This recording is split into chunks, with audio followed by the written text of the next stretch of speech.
Una tienda abrió en Nueva York que vende esposos. La idea de esta tienda es que cualquier mujer puede entrar y escoger el marido de su preferencia. Esta fue la historia que alguien me envió recientemente, obviamente ficticia. Así que no vaya corriendo a Nueva York buscando esta tienda. No la va a encontrar. En fin, en la entrada de esta tienda hay una advertencia. Dice, usted solo puede visitar la tienda una vez. La tienda tiene 6 niveles en total y los atributos de los hombres van incrementando a medida que la compradora sube a los niveles superiores. Sin embargo, hay una regla. La compradora puede escoger a cualquiera de los hombres en cierto nivel en particular o escoger subir un nivel, pero no puede volver a bajar de nivel a menos que sea para salir de la tienda. Una mujer finalmente se decidió a probar la tienda y fue a buscar a su esposo. Entró a la recepción y llegando al primer nivel encontró un cartel que decía: los hombres en este nivel tienen trabajos y aman al Señor. Ella pensó, voy a probar el segundo nivel.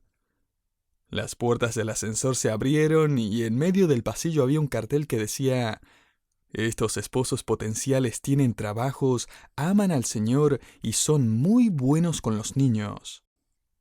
Bastante bien, pensó ella, pero voy a probar el siguiente nivel. En el tercer nivel, el cartel decía: estos hombres tienen trabajos bien remunerados, aman al Señor, aman a sus hijos y son extremadamente apuestos. Oh, wow, pensó, pero sintió la necesidad de seguir subiendo. Ella subió al cuarto nivel, donde el cartel decía: estos hombres tienen trabajos bien remunerados, aman al Señor, aman mucho a sus hijos, son extremadamente apuestos y son muy románticos. No puede ser, pensó. ¿Debería quedarme con uno de estos? Pero si estos son así, ¿cómo deben ser los del quinto nivel? Subió entonces al quinto nivel y allí el cartel decía: estos hombres tienen muchísimo dinero, aman al Señor, aman mucho a sus hijos, son extremadamente apuestos, son sensibles y románticos, cocinan bien y disfrutan ayudar con las tareas del hogar. No cabía de la emoción y estaba realmente tentada a quedarse en ese nivel para escoger a su hombre, y sin embargo decidió continuar hasta el último nivel. El ascensor abrió sus puertas y un cartel en medio del pasillo decía: no hay hombres en este nivel. Este nivel existe solamente como prueba de que es imposible complacer a las mujeres.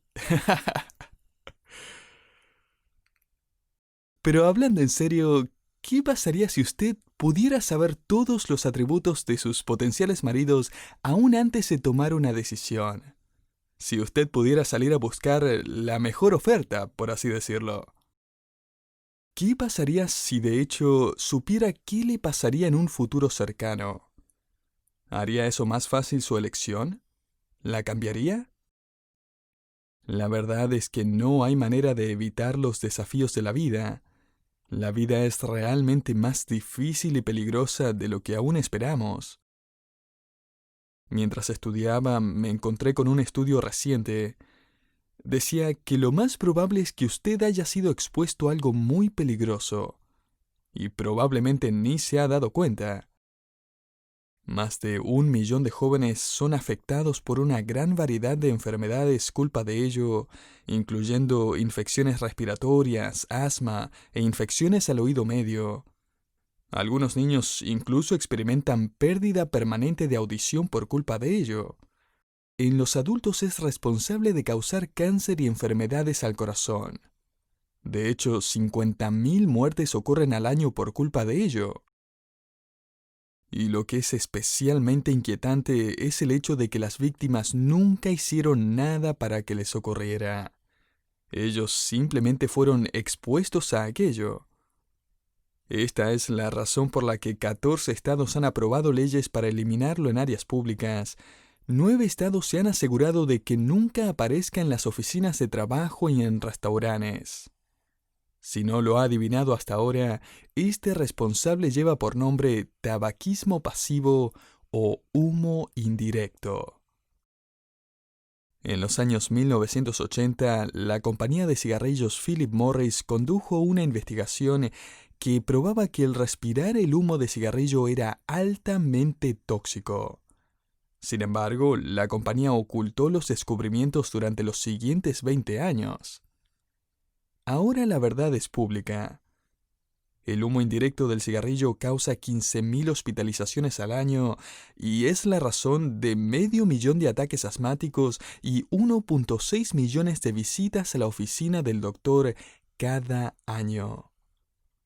Y estas son personas que sufren no porque alguna vez hayan tocado un cigarrillo, sino porque viven con alguien que fuma. Son personas que simplemente estuvieron en el mismo auto o solamente comieron cerca de una persona que fumaba. Estudios científicos han probado que incluso una pequeña exposición al humo provoca que las plaquetas en la sangre se vuelvan más pegajosas. El revestimiento de los vasos sanguíneos se daña, el flujo coronario disminuye y muchas otras cosas más ocurren aún a partir de una breve exposición al humo del cigarrillo. Ahora, el propósito de este programa no es persuadir a algún fumador a que abandone el cigarrillo, aunque si lo hace mejor.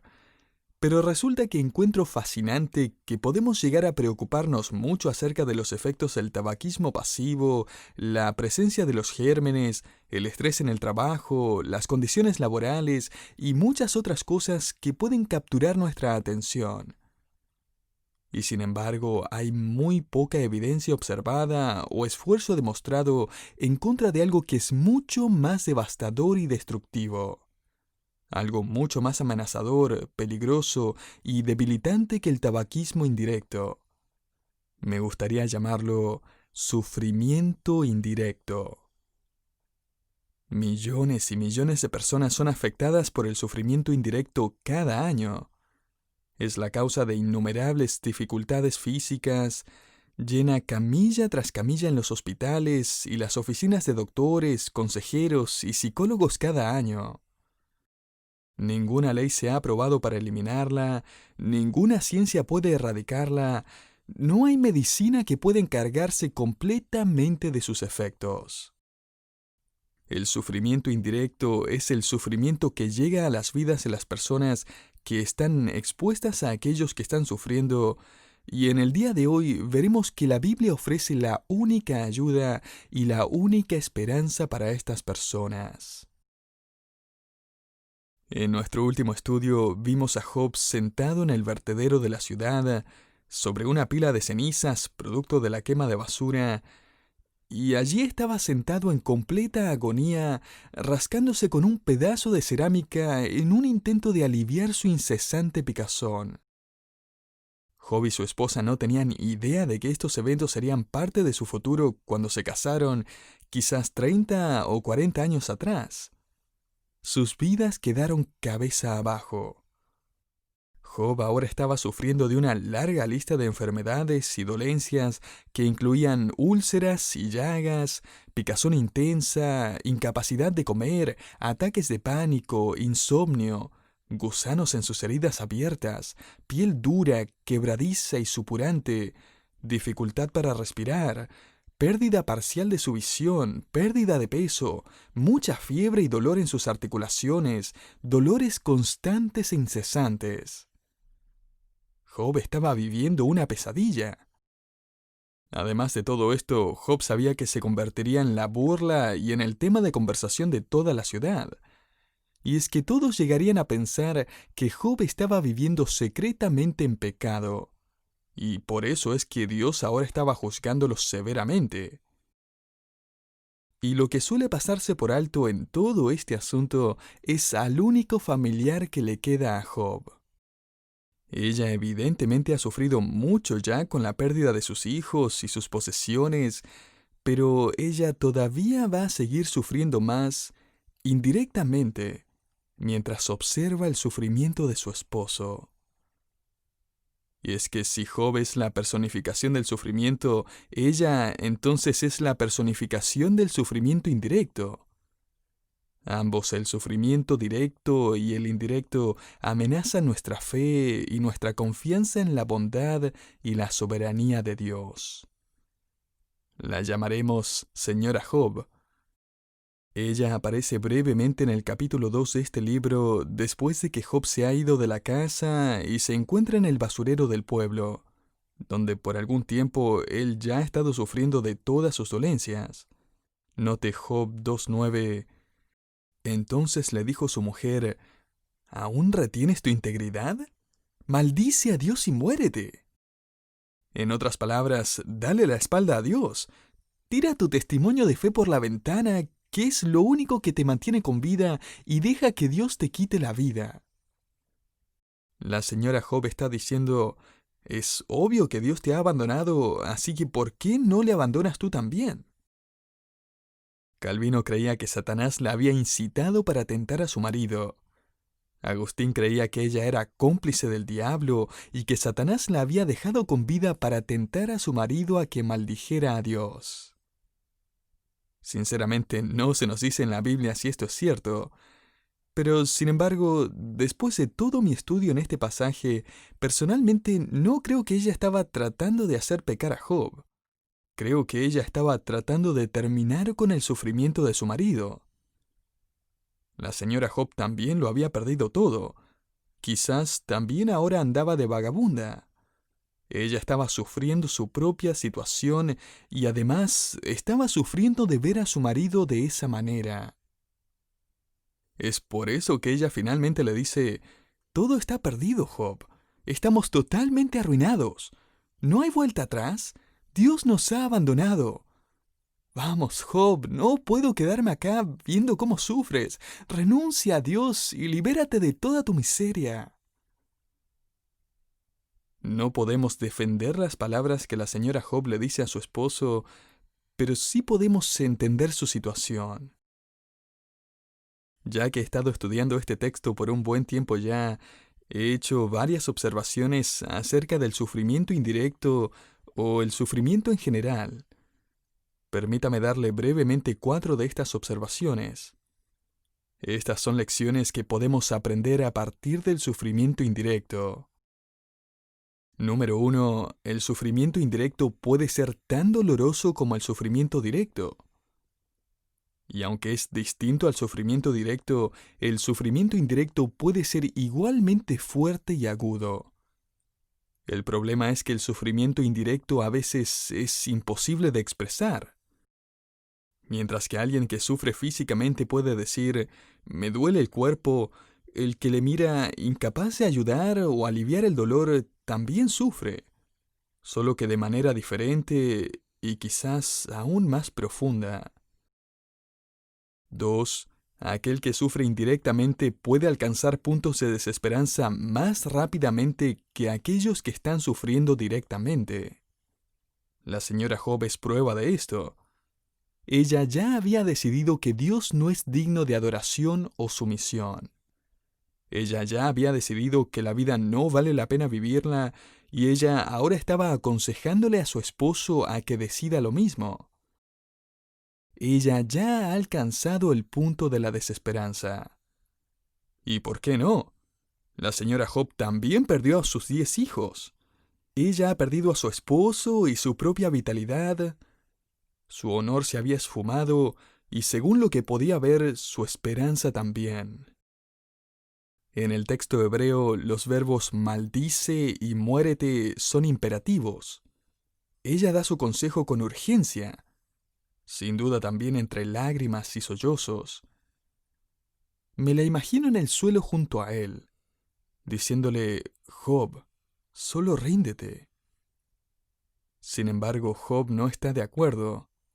En el capítulo 2, él no ha llegado a ese punto de desesperanza aún.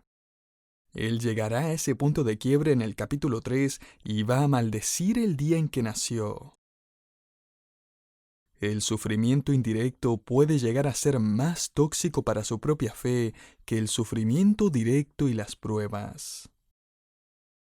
3. Aquel que sufre indirectamente tiene sus propias tristezas que soportar y sus propias lecciones que aprender. Un cartel en la pared de una sala de clases tenía las siguientes palabras: la experiencia es el profesor más difícil. Te da primero la prueba y luego la lección. ¿Se ha sentido de esa manera? Todavía está tratando de entender o aprender la lección, pero las pruebas siguen llegando. La persona que sufre indirectamente generalmente atraviesa por dos pruebas, no solamente una. Está la prueba de todo lo que le está pasando a la persona que está sufriendo y está la prueba de lo que Dios quiere que aprenda mientras sufre junto con ella también. Una mujer en nuestra iglesia anotó sus pensamientos mientras observaba a su marido buscar trabajo, un proceso que incluyó altos y bajos, los cuales duraron por más de 2 años. Cuando su esposo había estado cesante por un buen tiempo ya, y la presión aumentaba junto con las cuentas a pagar, ella escribió unos pensamientos devocionales muy profundos. Ella escribió en un párrafo titulado ¿Quién me confortará? Ambos han sido impactados dramáticamente por este despido. Ambos tienen grandes necesidades. Él ha perdido su trabajo. Tú has perdido tu seguridad. Él cree que ha perdido su identidad porque perdió su empleo, y tú crees que has perdido tu identidad porque sientes como que lo estás perdiendo a él. Él quiere un trabajo desesperadamente y tú quieres desesperadamente que él encuentre uno. Esta era en parte el testimonio de la señora Job.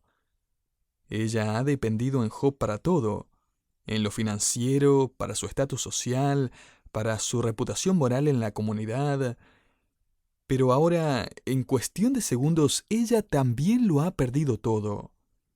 No hay ingresos, ya que los animales y los trabajadores fueron destruidos. Su reputación también había sufrido inmensamente. Y aunque no era su culpa, la vida de la señora Job había quedado cabeza abajo. Ahora ella tenía que vivir de lo que mendigaba, soportando la vergüenza y las miradas de sus antiguos amigos que solían envidiar su buena fortuna, mientras que su esposo está sentado en el basurero del pueblo, con su reputación destruida, toda su dignidad esfumada, temblando de dolor y la fiebre, sin poder comer, cubierto de llagas. Ella ahora cree que una muerte repentina sería mucho mejor que seguir con este sufrimiento. La señora Job tiene sus propias lecciones que aprender y preguntas que hacer y lágrimas que derramar. 4. La persona que sufre indirectamente puede llegar a conclusiones equivocadas y necesitar ayuda para ajustar su perspectiva bíblica y su vida piadosa. En otras palabras, quien sufre indirectamente puede que necesite a la persona que sufre directamente para ayudarle a crecer. ¿Ha ido alguna vez a visitar a alguien que está sufriendo, quizás en el hospital o en su casa, y cuando regresaba de su visita se dio cuenta de que usted no ayudó en lo absoluto, pero que la persona enferma lo acababa de fortalecer a usted en su espíritu? Usted se estaba preguntando cómo es que la persona podría salir de esa situación y él le contó de todo lo que estaba aprendiendo en esa situación. Usted no ayudó a esa persona, pero esa persona fue de enorme bendición para usted. Eso es exactamente lo que le pasa a la señora Job. Ella había perdido su equilibrio emocional. Ella encuentra a su esposo en el basurero y le dice: Job, es tiempo de arrojar tu testimonio por la ventana y renunciar a Dios y morir. Luego Job, quien es la víctima del sufrimiento directo, se convierte en Job el maestro. Me gustaría sacar un par de lecciones de la respuesta que Job le dio a su esposa. La primera lección es que el sufrimiento nunca es una excusa para reaccionar mal con otros. Note lo que dice Job 2:10. Y él le dijo: como suele hablar cualquiera de las mujeres fatuas, has hablado. Ahora esto puede sonar un poco fuerte en un principio, pero esto es en realidad un regaño bastante amable. Note, querido oyente, que Job no empieza a regañar a su esposa y a insultarla llamándola necia o fatua. Job está diciéndole, estás hablando palabras que están muy por debajo de tu persona. Tú sabes que Dios es bueno. Yo entiendo que estás desilusionada porque tienes tanto de qué lamentarte, pero esta idea de maldecir a Dios es lo que dirían las mujeres que no conocen a Dios, no como tú. Esta fue realmente una forma amable de recordarle a su esposa de algo que ella ya sabía. La lección número 2 es que el sufrimiento es generalmente el mejor podio desde el cual enseñar verdades profundas. Job continúa enseñando en Job 2:10, ¿recibiremos de Dios el bien y el mal no lo recibiremos? La palabra hebrea para recibir da la idea de tomar algo activa y positivamente. No habla de un tipo de resignación pasiva. O sea, hay un sentido de aceptación. De la misma forma que aceptamos las cosas buenas de parte de Dios, debemos aceptar las cosas dolorosas de parte de Dios. La señora Job se había resignado. Job estaba aceptándolo. Otra mujer que sufrió enormemente escribió las siguientes palabras: la resignación y la aceptación son dos cosas diferentes. La resignación es rendirse ante el destino, mientras que la aceptación es rendirse ante Dios.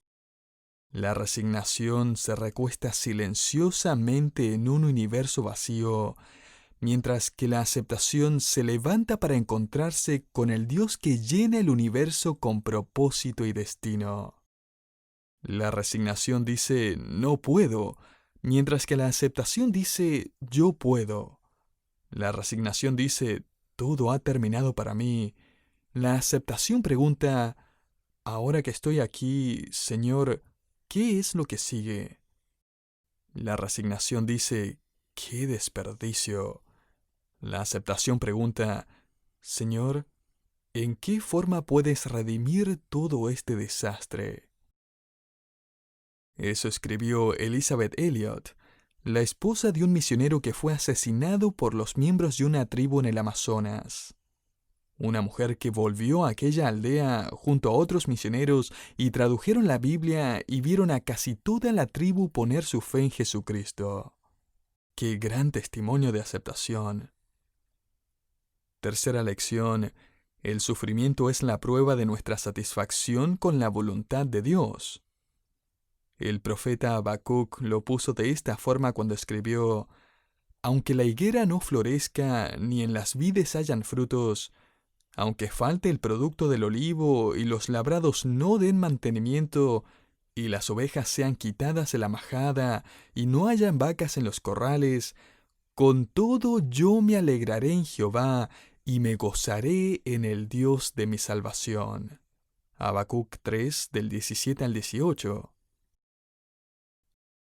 La primera sección del libro de Job podría titularse Cuando tu mundo se derrumba.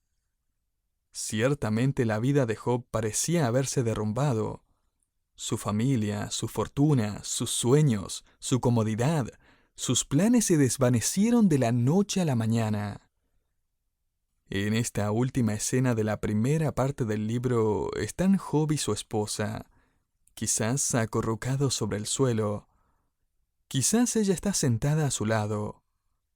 Cuánto desearía él darle un abrazo y confortarla, pero todo lo que puede hacer es recordarle silenciosamente que debe confiar en la fidelidad de Dios.